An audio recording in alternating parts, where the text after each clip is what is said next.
Queridos, vamos abrir a palavra de Deus na primeira carta de Paulo aos Coríntios, capítulo 7. Nós vamos do verso 17 até o verso 24. 1 aos Coríntios, capítulo 7, de 17 a 24.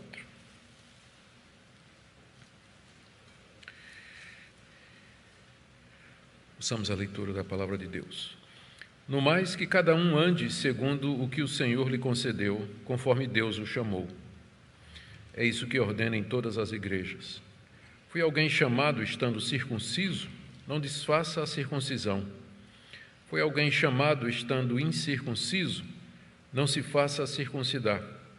A circuncisão em si não é nada. A incircuncisão também nada é, mas o que vale é guardar os mandamentos de Deus. Cada um permaneça na vocação em que foi chamado.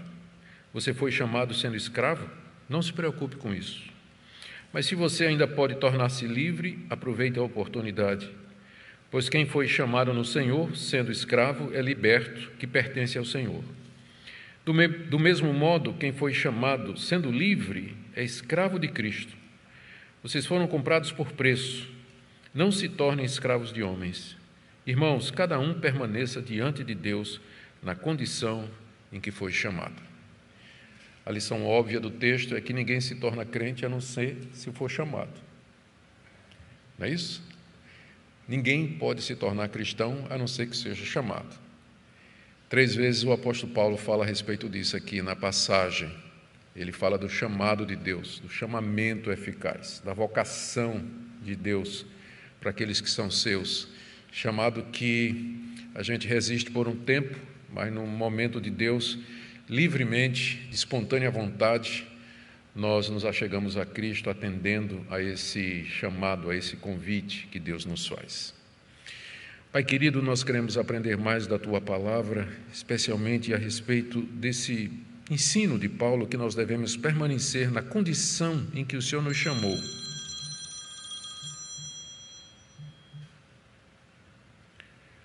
Na condição que o Senhor nos chamou. Nós pedimos ao Pai que, ao expor a Tua Palavra, haja clareza, haja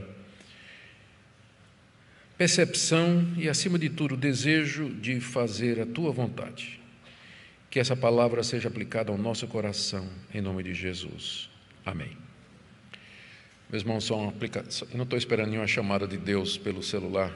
O que acontece é que minha esposa está viajando para o exterior e eu sempre uso no silencioso, sempre. Vocês nunca viram o telefone tocar aqui, mas ela está viajando e meu coração está lá, né? Eu estou preocupado. Ela vai desembarcar lá na França, vai ter que passar na alfândega, a gente não sabe direito quais as exigências, por isso eu deixei aqui ligadinho. Mas é só isso mesmo, preocupação com a minha cara metade, a melhor metade, na verdade. Deixa eu só... Muito bem, gente, vamos para essa passagem, que é uma passagem extremamente desafiadora e que trata de um ponto que é crucial para o cristianismo e que tem servido de alguma forma de crítica àqueles que são hostis ao cristianismo. Em linhas gerais, as pessoas dizem que o cristianismo é uma barreira ao progresso do homem, que é uma seita perigosa que impede a iluminação e que as pessoas avancem na sociedade, até porque passagens como essa, se você foi chamado sendo escravo, não se preocupe, você está de boa, não é? Fica de boa aí, não se preocupe com isso. Então, não somente isso, mas eles dizem, inclusive Karl Marx, que é bastante conhecido, né, um ateu, a quem é atribuído uma visão sociológica e depois política e econômica, que é bem contrária ao cristianismo, ele declara que o cristianismo é o ópio, as religiões e o cristianismo em particular são o ópio do povo. O ópio era uma bebida que deixava a pessoa entorpecida, a pessoa perdia um pouco dos seus sentidos e ficava um pouco sonolenta, não sabia direito o que fazer. O cristianismo seria uma espécie de droga que seria usada pelos poderosos para manter os subalternos, os pobres e os oprimidos drogados sem esboçar nenhuma religião. Por isso que só pode haver revolução, só pode haver progresso se realmente extirpar contra o cristianismo. O cristianismo é a última barreira O cristianismo bíblico é a última barreira que está ainda oferecendo alguma resistência ao que a gente vê acontecendo na sociedade. Então, finalmente eles virão atrás de nós, pode ter certeza. Finalmente, uma hora vai chegar, como já aconteceu em outros lugares, né? Como está acontecendo em outros lugares. Mas como eu disse, uma das críticas que eles fazem é exatamente esse tipo de coisa, que o cristianismo ensina a gente a viver acomodado na situação em que nós nos encontramos. Então, eu espero nessa noite explicar o texto, em que contexto ele foi usado e o que é que significa isso que o apóstolo Paulo está dizendo aqui. Na mensagem anterior, nós vimos a palavra que Paulo deu a respeito da questão do divórcio e do novo casamento. Ele tinha uma palavra de Cristo para casais cristãos, e a palavra era que não se divorciasse, que não fosse atrás da separação. E depois Paulo tinha uma palavra que também era de Cristo, embora Cristo não se manifestou nunca sobre esse assunto, por conta do contexto, em que Paulo ensina que aqueles casais onde um cônjuge é crente e o outro é descrente, em havendo desejo do descrente se apartar, que se aparte. Mas no mais, verso 17, cada um ande conforme a vocação que Deus lhe chamou. Deus lhe chamou casado, não queira acabar seu casamento agora porque você se converteu. Deus lhe chamou você estando solteiro ou viúva, isso não quer dizer que você tem que agora casar.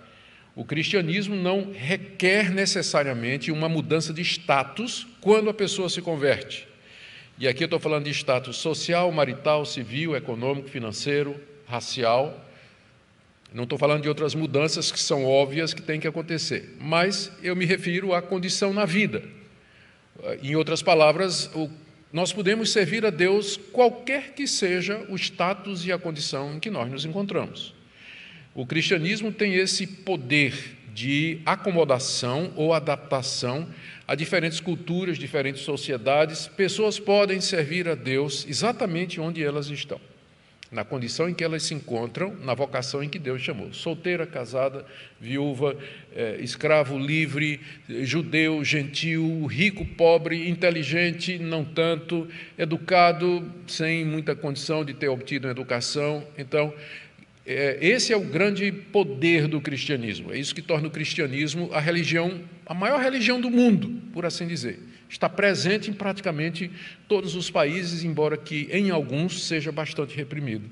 Mas é exatamente esse poder de adaptação do cristianismo que o faz a maior de todas as religiões mundiais. Mantendo um centro, que é o mesmo, ele consegue se adaptar a essas diversas situações. Vamos então ver aqui nessa noite esse princípio geral, que o chamado de Deus não anula necessariamente o status em que nós estávamos quando fomos chamados.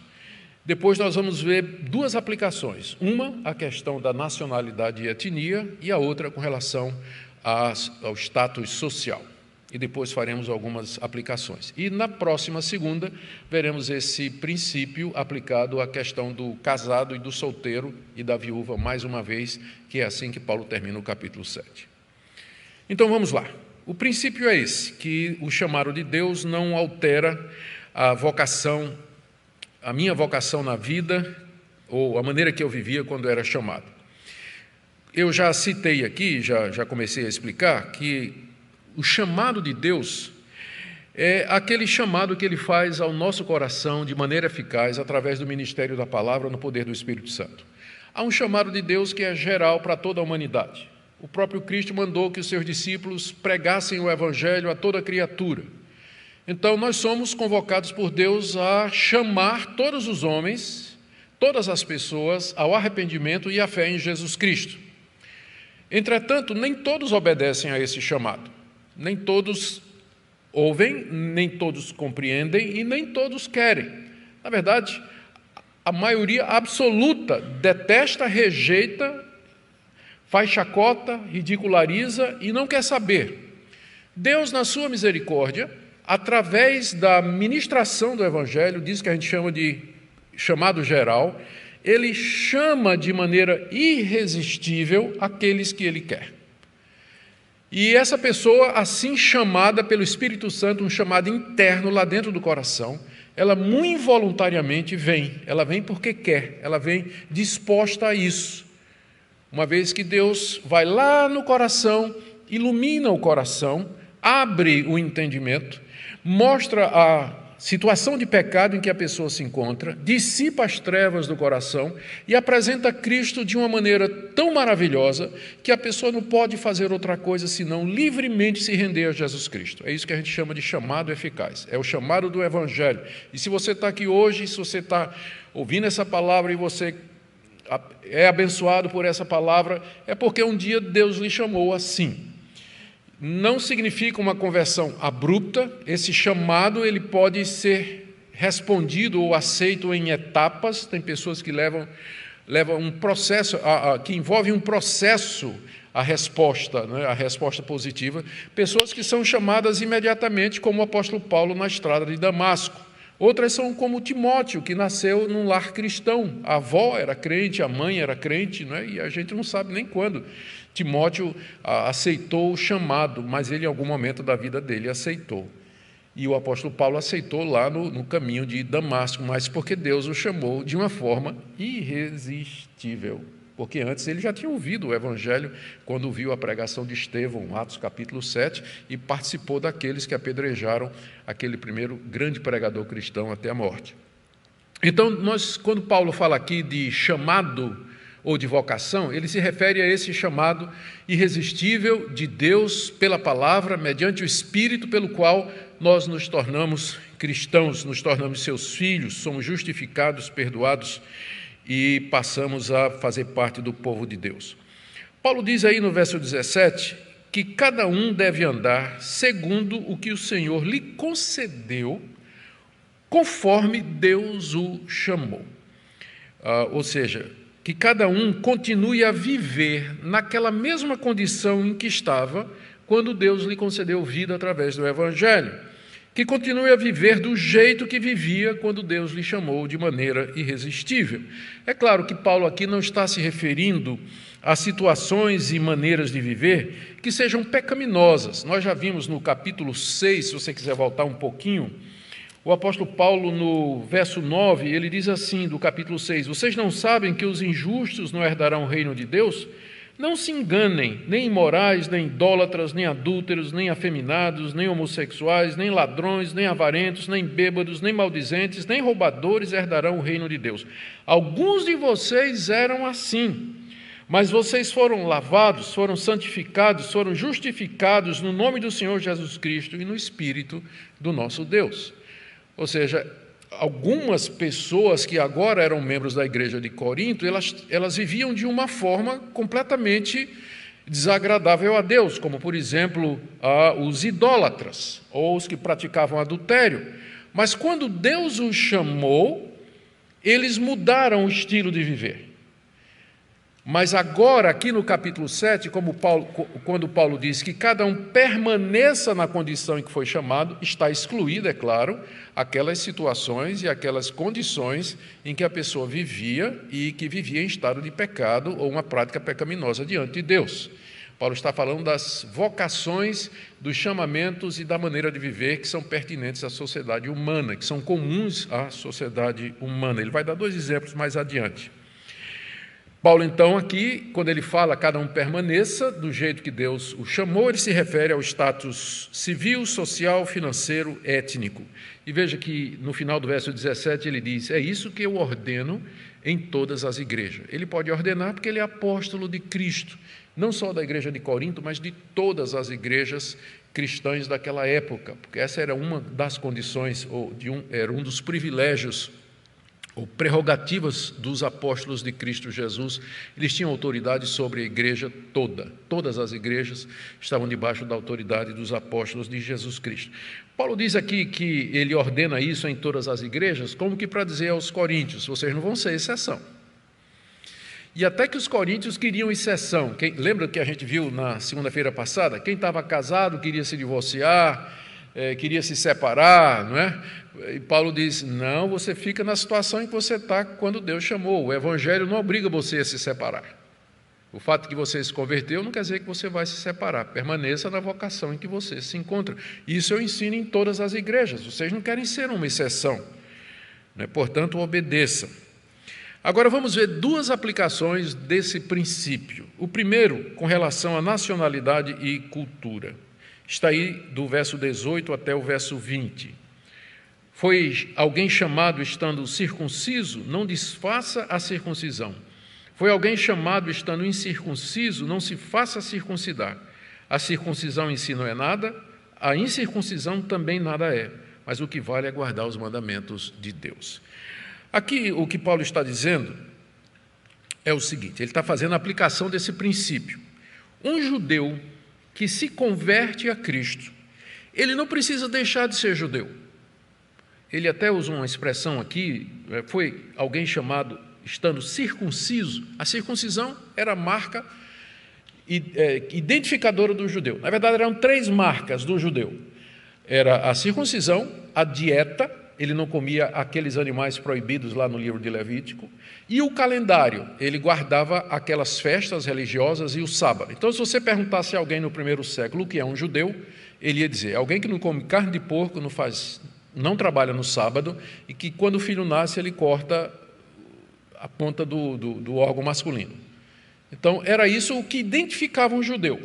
Mas de todas essas 3 marcas, a que era mais conhecida era a circuncisão, porque o judeu era circuncidado ao 8º dia, o menino judeu era circuncidado ao 8º dia. E Paulo diz, se você é circuncidado, é judeu, e você foi chamado por Deus para o Evangelho de Cristo, você se converteu através do ministério da palavra, Deus lhe chamou, não desfaça a sua circuncisão. Você não precisa deixar de ser judeu. Você pode continuar a praticar aquelas marcas do judaísmo. Tanto é que Paulo nunca exigia que os judeus deixassem de circuncidar seus filhos.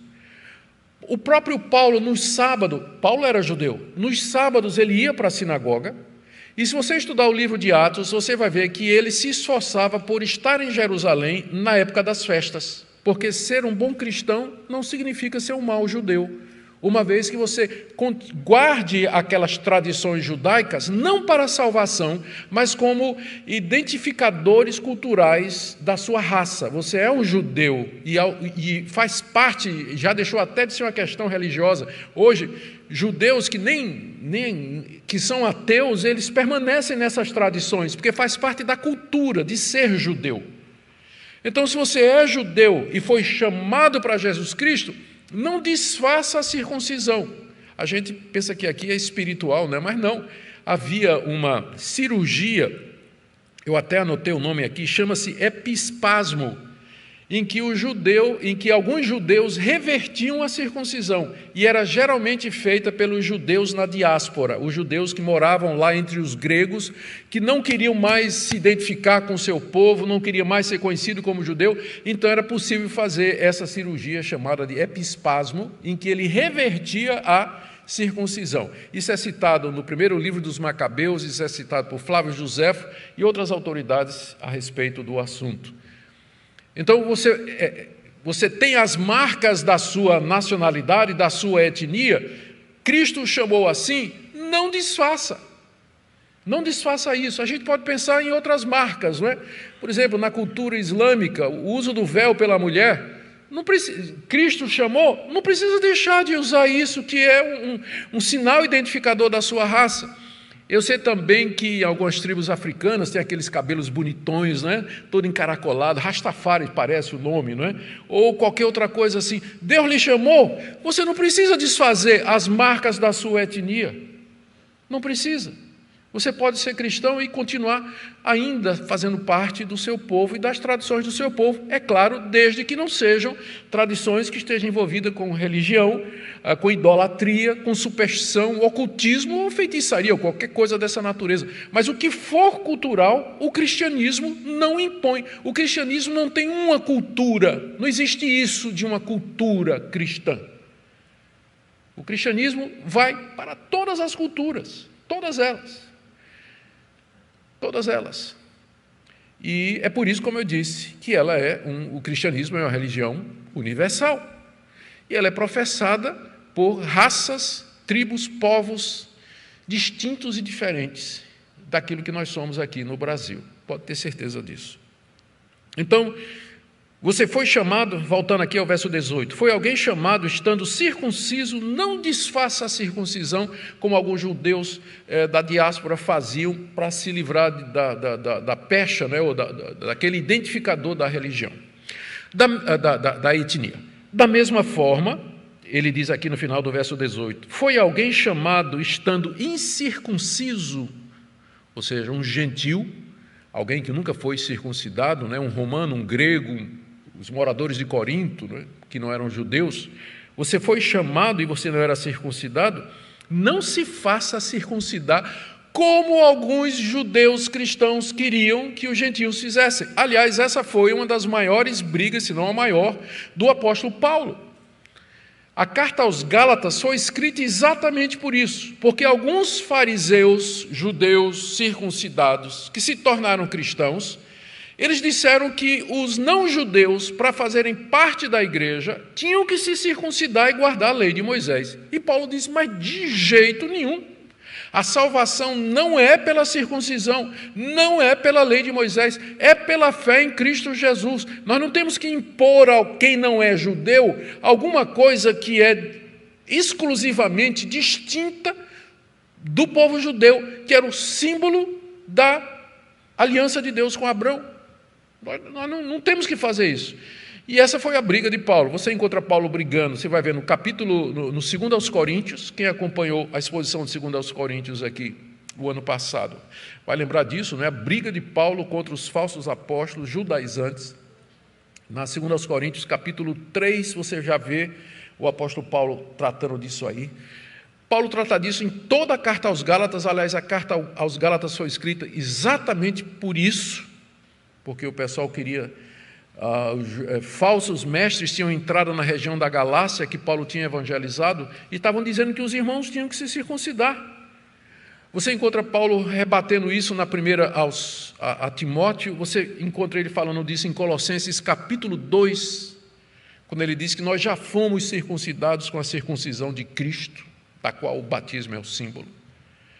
Então, não precisa mudar, você não precisa se tornar judeu quando você é chamado pelo Evangelho, e você que já é judeu não precisa deixar de ser judeu, abandonando os identificadores culturais da sua etnia. E aqui a gente pode fazer a expansão, o que vale para o judeu vale para todas as etnias, eu dei alguns exemplos aqui.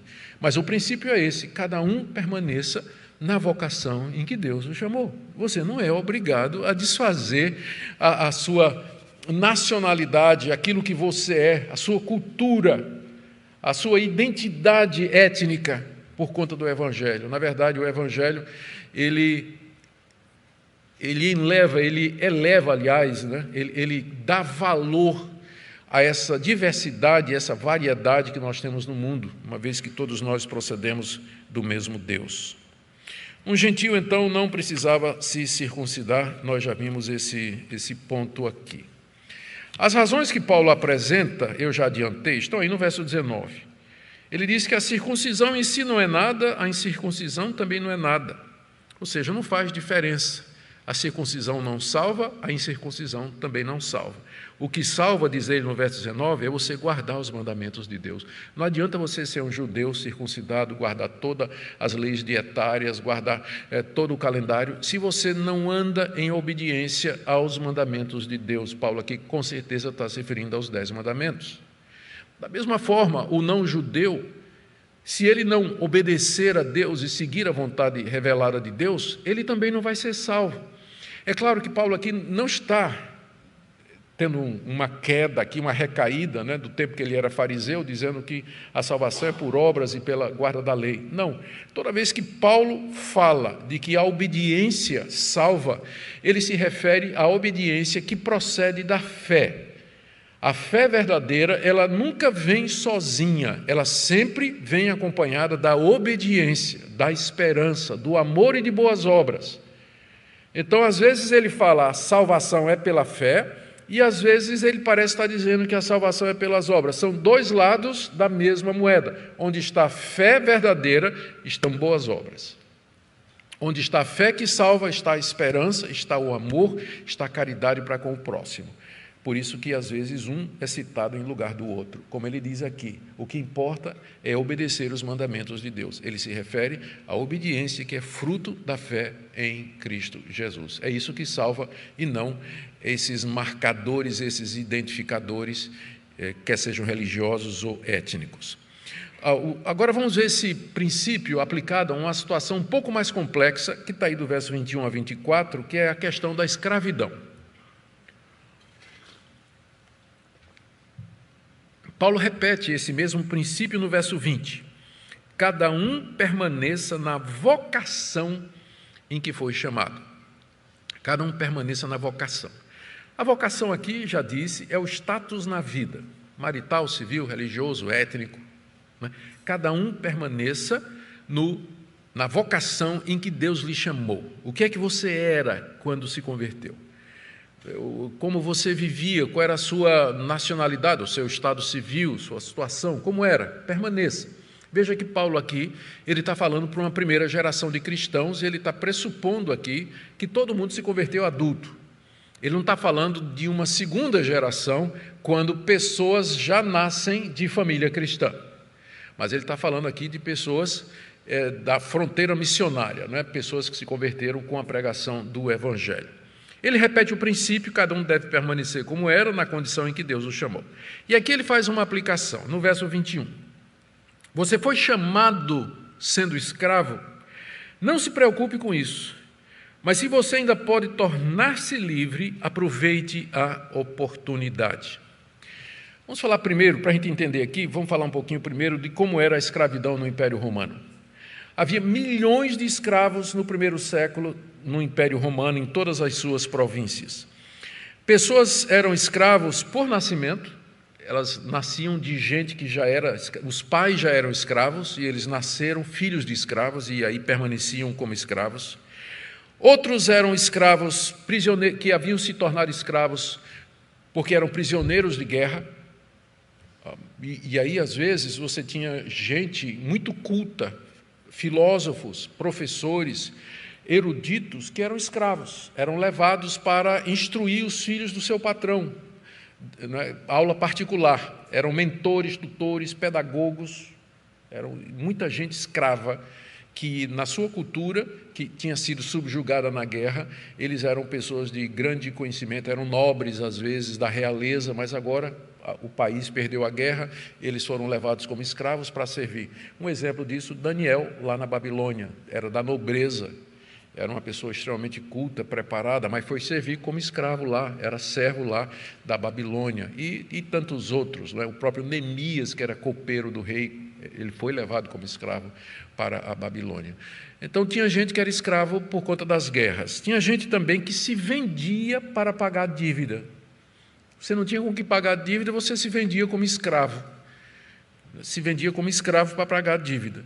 Outros eram sequestrados, era comum isso. Pessoas eram sequestradas, crianças eram sequestradas e aí eram vendidas como escravos. Acontecia isso aí. Esse era o sistema que havia naquela época. Havia pouca contestação, apenas algumas vozes se levantavam contra aquele sistema na época. Havia alguns patrões que eram bons, generosos, que depois de um tempo libertavam os escravos, a ponto de que alguns escravos não queriam sair, ficavam na casa do seu patrão. Esse sistema de escravidão também era conhecido dos judeus, embora no Antigo Testamento a escravidão tenha recebido uma amenizada muito grande, era bastante diferente do sistema de escravidão do Império Romano. A lei de Moisés tratava os escravos com dignidade, inclusive permitindo a mulher escrava, o filho da mulher escrava tinha tanto direito como da mulher do seu patrão. Tinha tanto direito e na hora de dividir a herança, de repartir os bens, o filho da escrava herdava junto com o filho da mulher legítima e havia outros benefícios assim. De qualquer forma, sim, e aqui é importante dizer que muitos escravos se tornaram cristãos no século I. Muitos escravos se tornaram cristãos no século I. Aliás, a igreja no século I era composta, na sua grande parte, de escravos, órfãos, viúvas, pequenos comerciantes, soldados, o pessoal da classe mais baixa da sociedade. Vocês certamente se lembram do capítulo 1 dessa carta, quando o apóstolo Paulo diz: olhem para a vocação de vocês, não são muitos nobres, não são muito poderosos, não são muito dos destacados, não são muitos influentes que estão aí no meio de vocês. Você deve lembrar disso aí, é o capítulo 1 dessa primeira carta aqui. Muita gente se tornou escrava, e havia naturalmente a grande pergunta, não é? Agora que eu me tornei, Deus me chamou, eu servindo como escravo. O que vai ser agora? A resposta do apóstolo Paulo é que eles não deviam ficar incomodados com esse status. Você foi chamado sendo escravo? Não se preocupe com isso. Não se preocupe como se ser escravo fosse uma vergonha para o cristianismo ou um mau testemunho. Que eles aprendessem o contentamento, mesmo naquela condição, que servissem honradamente a Deus como servos. Você vai notar que na carta que Paulo escreve aos Efésios, ele vai trazer essa orientação para os escravos, que eles sirvam como se estivessem servindo a Cristo, que eles honrem o seu Senhor, que respeitem o seu Senhor. Vai ser a mesma coisa que Pedro vai dizer na sua primeira carta, a partir do capítulo 2 e também no capítulo 3. Essa é a orientação. Você foi chamado sendo escravo, sirva a Deus nessa vocação. Você pode ser escravo e servir a Deus, servir o Senhor Jesus. Seja o melhor escravo que você puder, o melhor de todos aqueles que o seu patrão tem. Honre o seu patrão. De repente, pelo seu testemunho, Deus vai ganhar o seu mestre, Deus vai ganhar o seu patrão e vai ter uma influência muito grande em toda a vida. Que não fujam, como por exemplo Onésimo, que fugiu e encontrou Paulo na prisão de Roma, se converteu e Paulo mandou ele de volta, mas pedindo que Filemão cuidasse bem dele e que o tratasse como irmão, e nas entrelinhas o pedido de libertação. Agora, para você não pensar que o apóstolo Paulo aqui está dizendo que ser escravo é uma coisa assim, né? Ele diz logo em seguida: mas se você ainda pode se tornar livre, aproveite a oportunidade.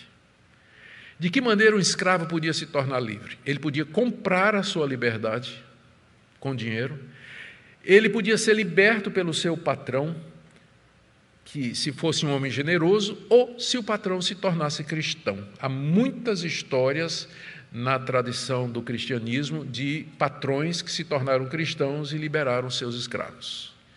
Então havia todas essas possibilidades. O cristianismo, ele lança a semente, o fundamento, que mais tarde serviria para acabar com o sistema de escravidão. Lembramos aqui, por exemplo, Wilberforce, que era membro do parlamento inglês durante a Reforma Protestante, foi uma das pessoas que mais falou contra o sistema de escravidão, e a influência dele foi decisiva para a abolição da escravatura, algum tempo depois, lá na Inglaterra e em outros países da Europa. Quando o apóstolo Paulo diz aqui: você foi chamado sendo escravo, não se preocupe com isso, ele não está concordando com esse sistema. Ele está dizendo que você pode servir a Deus mesmo num sistema injusto, que você pode servir a Deus em qualquer que seja a situação. Se você puder aproveitar a oportunidade, fique livre. Mas se não for possível, sirva a Deus aí mesmo. Sirva a Deus nessa condição. Você pode viver para Cristo, mesmo numa situação como essa. É o mesmo princípio que ele vem estabelecendo desde o início que nós mostramos, desde o início da nossa pregação. Cada um permaneça na vocação em que está. Você pode servir a Deus, qualquer que seja a sua vocação, como judeu, como não judeu, como escravo ou como livre. No final do verso 21, aproveite a oportunidade. E no verso 22, a partir do verso 22, ele coloca aqui os argumentos para o que ele está dizendo, ou algumas razões para que ele não se preocupasse, vivesse naquela ansiedade, ou naquela angústia, porque não tem nada que traga mais prejuízo para o cristianismo com a insatisfação com a vocação em que a gente vive. Você é empregado de uma empresa, você pode servir a Deus como empregado de uma empresa, você não tem que... Se Deus lhe der a oportunidade, abra a sua própria empresa.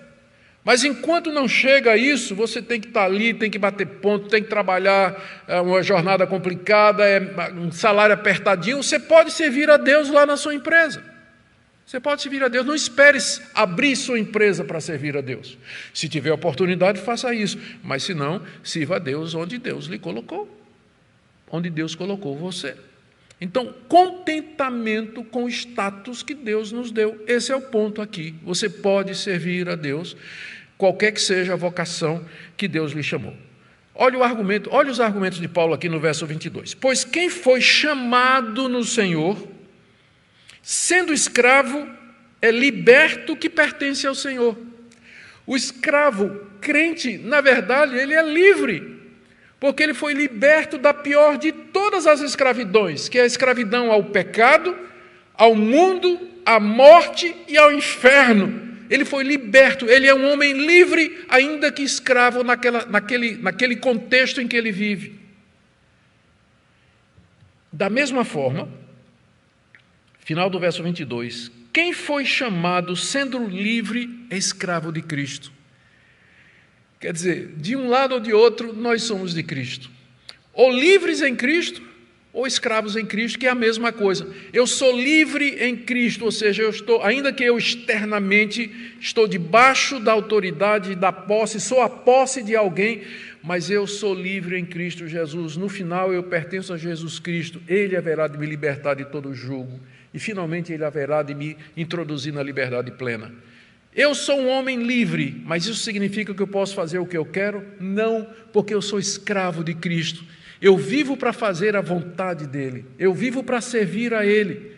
O ponto é esse. De um jeito ou de outro, Cristo é o referencial. E você pode servi-lo, quer seja como escravo, quer seja como livre, quer seja como servo, quer seja como patrão, quer seja como empregado, quer seja como dono da empresa. Você pode servir a Deus da maneira aonde você está. Aqui você tem esse ponto extraordinário de que o Evangelho iguala a todos diante de Deus. A igreja cristã do século I era a única instituição onde você veria o escravo e o patrão sentados lado a lado, na mesma hora, adorando o mesmo Deus. Pessoas o judeu e o não judeu, o bárbaro e o grego, o homem e a mulher sentados lado a lado, no mesmo lugar, adorando o mesmo Deus, sem diferença nenhuma. Era a única instituição em que isso acontecia. Eu tive o privilégio de estudar, fazer o meu mestrado na África do Sul, em meados da década de 80. E foi bem durante o tempo em que vigorava o apartheid, a segregação racial oficial. E eu fui morar com minha esposa numa cidadezinha chamada Potchefstroom, onde tinha uma universidade cristã, onde tinha um departamento de teologia muito bom. E a segregação racial funcionava lá mesmo. A gente ia fazer compras e a gente via que os brancos eles estavam na fila do caixa. Se tivesse africanos na fila do caixa e chegasse um homem branco, ele recuava e dava lugar ao homem branco. Nós vimos praias só para africanos e praias só para brancos. Cidade, quando dava 6 horas da tarde, quem era africano tinha que sair da cidade e ir para a sua própria cidade, porque aquela cidade era cidade de branco. E outros exemplos que eu poderia contar aqui para vocês. Mas foi então que a gente conheceu o Kwasisa Bantu, que era um local no meio da tribo Zulu, onde aconteceu um grande avivamento espiritual no final dos anos 1960, no Natal de 66 para 67. Tinha acontecido um grande avivamento espiritual que durou cerca de 2, 3 anos. Milhares de Zulus se converteram e a notícia do avivamento trouxe dezenas e dezenas de milhares de pessoas de todas as partes do mundo. para ver o que tinha acontecido. Minha esposa e eu fomos lá, passamos 3 semanas lá, vendo aquela bênção que foi o avivamento entre os Zulus. Aliás, esse foi o primeiro livrinho que eu tive a oportunidade de lançar, logo depois que cheguei do meu mestrado. Peguei o testemunho do Erlo Stegen, que era o pastor, eu ia dizer pastor alemão, mas pode ser mal compreendido, o pastor originário da Alemanha, não é? Que foi o homem usado por Deus para aquele grande avivamento espiritual ali. E lá eu vi uma coisa que eu não vi em nenhum outro lugar da África do Sul. Brancos e africanos na mesma mesa, se tratando como irmãos, com todo respeito, sem qualquer sinal de segregação racial, unidos pela mesma fé em Jesus Cristo, irmanados, abraçados em Cristo Jesus. Foi o único lugar na África do Sul onde eu vi que a segregação racial não funcionava. Era ali no meio do povo de Deus. A igreja é o único organismo no mundo onde essas diferenças deveriam ser postas de lado. E é o único organismo que tem a base, a única instituição que tem a base lógica, epistemológica correta para isso. É que nós somos todos livres em Cristo e somos todos escravos de Cristo. Não importa judeu, não judeu, escravo ou livre, homem, mulher, culto, deseducado, rico, pobre, nós servimos a Deus na vocação em que Deus nos chamou. Veja no verso 23 o argumento final do apóstolo Paulo. Ele diz assim: vocês foram comprados por preço. E nós sabemos que preço foi esse. Paulo nem menciona, né? Porque todo cristão sabe qual foi o preço pelo qual nós fomos comprados. A palavra comprado aqui no contexto significa resgatados da escravidão. Foi pago um preço. O escravo, para ser livre, tinha que pagar pela sua liberdade, ou então alguém chegava e comprava ele e o libertava. Deus nos comprou do mundo, nos comprou do pecado, da condenação e do mal. E o preço que Ele deu foi o sangue precioso do Seu Filho. Nós fomos comprados por esse preço. Portanto, não nos tornemos escravos de homem. Existe uma escravidão pior do que o sistema de escravatura que predominou durante séculos no mundo, que é sermos escravos mentalmente, um coração escravo à maneira de pensar do mundo, escravos à maneira de viver do mundo, escravo do erro, escravo da mentira, escravo da opressão, da angústia espiritual, mental, de pessoas que não conhecem a verdade, que se encontram confusas. Essa é a pior de todas as escravidões. E pessoas manipulam a verdade para escravizar a mente e o coração das pessoas. É isso que o falso profeta faz. Ele manipula o erro, ele escraviza a mente e o coração. Essa é a pior de todas as escravidões que pode existir. Vocês já foram comprados por preço, não se tornem escravos de homens. Termina Paulo no verso 24, repetindo: irmãos, cada um permaneça diante de Deus na condição em que foi chamado. Eu quero fazer 2 aplicações. A primeira é o que é que essa passagem não significa, e depois o que é que ela ensina. O que é que ela não significa? Ela não significa que os cristãos devem aceitar a escravidão. Eu já expliquei isso aqui. Nós não aceitamos a escravidão, o sistema desumano, sempre foi, a vida toda. Entretanto, em algumas situações, como aquela do Império Romano, era inevitável, não tinha como fugir. Então, o que é que o cristão ia fazer? Revoltado contra Deus? Ou não tinha nem voz nem vez, não podia nem reclamar no Twitter, porque não tinha Twitter, né? Óbvio, naquela época, não tinha o que fazer. Solução: contentamento e aproveitar uma oportunidade que Deus desse para ficar livre. Servir a Deus na situação em que estava. Então, o cristianismo nunca defendeu escravidão. Quem diz isso não conhece nem teologia, muito menos a Bíblia, e não conhece a história. Segunda coisa que essa passagem não está ensinando, que os cristãos não devem se esforçar para crescer na vida. O cristianismo não é ópio do povo. O cristianismo, na verdade, traz esperança, traz alento. O cristianismo está por detrás do progresso e do crescimento das maiores nações, das maiores potências que existem hoje. É claro que depois de séculos de influência do cristianismo, abandonaram o verdadeiro cristianismo e hoje debandaram para outro tipo de coisa. Mas o cristianismo está por detrás do nascimento da cultura do Ocidente. As instituições como universidades, hospitais, escolas, tudo isso está por detrás. As liberdades civis fundamentais, tudo isso nós devemos à influência do cristianismo. Portanto, erra quem diz que o cristianismo é um empecilho ao desenvolvimento e ao crescimento. Essa passagem não está dizendo que se você foi chamado ganhando um salário mínimo, que você deve ficar aí até o resto da sua vida. Não. Se qualifique, trabalhe, estude, faça, aproveite a oportunidade que tiver, cresça, ganhe bastante, não esqueça de dar o dízimo, progrida, né, na vida. Mas se você não puder e não tiver chance, sirva a Deus com seu salário mínimo. Você pode servir a Deus na condição em que você se encontra. Também eu vou dizer isso aqui só porque eu já ouvi alguém dizer. Essa passagem não está dizendo que você tem que ficar na denominação em que Deus lhe chamou. Que às vezes as pessoas usam isso aí, cada um permaneça na vocação em que foi chamado. Você foi chamado como presbiteriano, você não pode nunca mais deixar de ser presbiteriano. Só que quem diz isso não são os presbiterianos, mas eu não vou dizer mais nada, tá certo? Não vou dizer mais nada. Mas já vi essa passagem ser usada assim. Bom, não é isso que ela está dizendo, certamente que não. O que é que essa passagem ensina? Presta atenção agora. Ela ensina que a conversão não nos obriga necessariamente a alterar o chamado na vida, a não ser que eu viva numa situação ilícita. Todas as demais situações, em todas elas podemos servir a Deus. Segunda coisa que essa passagem ensina, que Deus chama diferentes pessoas em diferentes situações e condições para serem parte do seu povo e para servi-lo. A igreja é local de diversidade social, cultural, racial e financeira. Nós deveríamos nos respeitar e nos acolher em Cristo Jesus, sem preconceito para com raça e condição financeira ou social.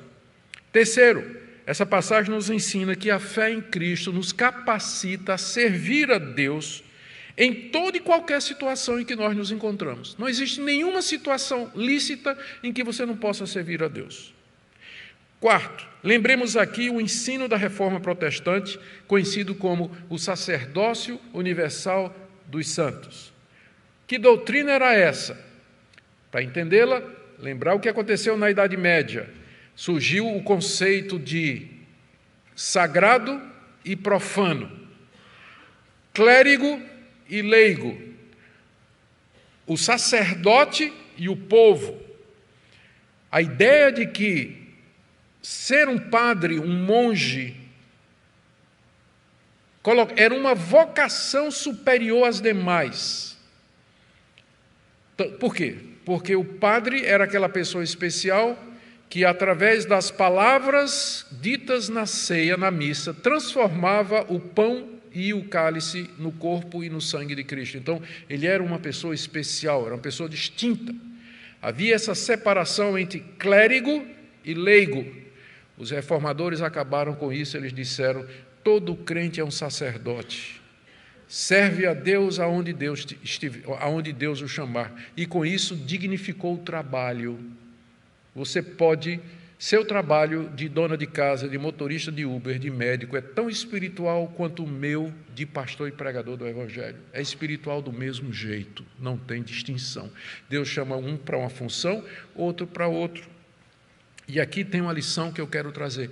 Você não precisa ser pastor, missionário e obreiro para servir a Deus. Você pode servir a Deus na vocação em que Deus lhe chamou. Você foi chamado sendo padeiro, seja o melhor padeiro do mundo. Deus lhe chamou como sendo motorista de táxi, seja o melhor motorista do mundo. Se for de ônibus, puder melhorar um pouquinho, agradeço, né? Se você for motorista de ônibus. Quando se converte, dirija um pouquinho melhor, respeite os carrinhos menores, e as motocicletas também. Então você pode servir a Deus em qualquer vocação, você não tem que ser pastor, pregador, missionário, obreiro ou obreira, não precisa.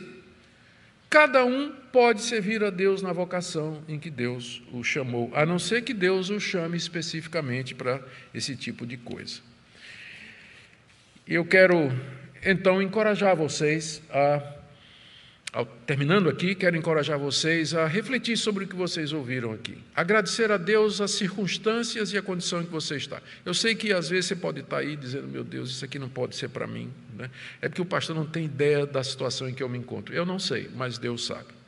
E essa palavra está aqui, não fui eu que inventei. 3 vezes na passagem, Paulo diz a mesma coisa. Cada um permaneça, ele está faltando a palavra contente aqui, né? Cada um permaneça contente na vocação em que Deus lhe chamou. Se você puder mudar, mude, mas se não, sirva a Deus com alegria. Eu não sei qual é a sua situação. Eu sei que tem pessoas que estão em condições difíceis, eu não quero fazer pouco do sofrimento e da dificuldade de ninguém. Mas uma coisa eu sei, se isso está aqui na Bíblia, é porque Deus vai lhe dar a condição, Deus, pelo poder do Espírito Santo, vai encher seu coração de contentamento, de alegria. Você está solteiro, você pode servir a Deus solteiro, sirva a Deus com isso, fique feliz, não fique pensando assim, eu só vou ser feliz se um dia casar.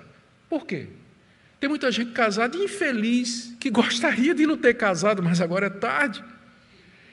Não é? E você foi chamado estando casado, não fique pensando em se separar, dizendo, eu vou servir a Deus melhor se eu me separar. Não, você pode servir a Deus casado, solteiro, viúvo, do jeito que Deus lhe chamou. Amém? Vamos orar?